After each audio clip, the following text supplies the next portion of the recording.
Cap, mid cap और small cap, इन 3 अलग हिस्सों में बाजार को रख करके देखना है। मिड कैप इंडेक्स अभी अगर हम देखें तो पहुंच गया है 60,000 पे, उसके ऊपर निकल गया है।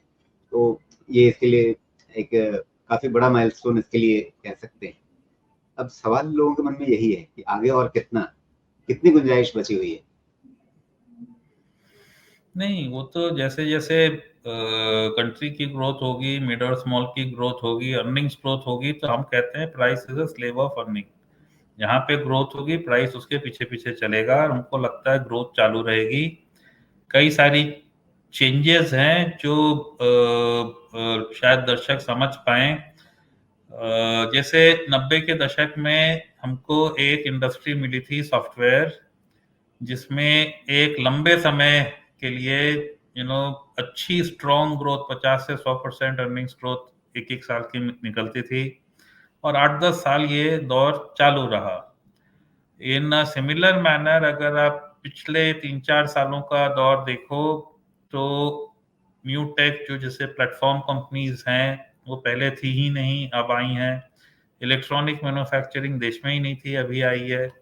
रिन्यूएबल जो मतलब थी कुछ कंपनियां खत्म सी हो गई थी, वापस रिस्ट्रक्शन हो गया है, पूरा ग्लोबल फोकस आ गया रिन्यूएबल पे। जो डिफेंस का क्षेत्र है वहां पे पहले हम केवल बाहर से इंपोर्ट करके रीअसेंबल करते थे, अब our own platforms are happening.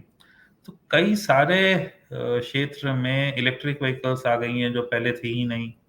कई सारे क्षेत्र में वी आर सीइंग, जिसको कहते हैं नई नई चीजें आ रही हैं, जहां पे जैसे सॉफ्टवेयर ने 90 के दशक में किया था अच्छी ग्रोथ और काफी लंबे समय के लिए, उसका कॉम्बिनेशन मिल रहा है। तो जब तक ये रहेगा तो हमको लगता है कि ये स्पेस ठीक करती रहेगी ना। जो कई सारी कंपनियां हैं, नई स्पेसेस हैं, नई स्पेसेस हैं, तो जाहिर सी बात है कि इनके ज्यादा नाम मिड और स्मॉल में हैं। कुछ over a period of time large हुए हैं, बट अभी भी बल्क ऑफ द नेम्स जो नई नई नई स्पेसेस के हैं वो मिड और जी, स्मॉल में ही हैं।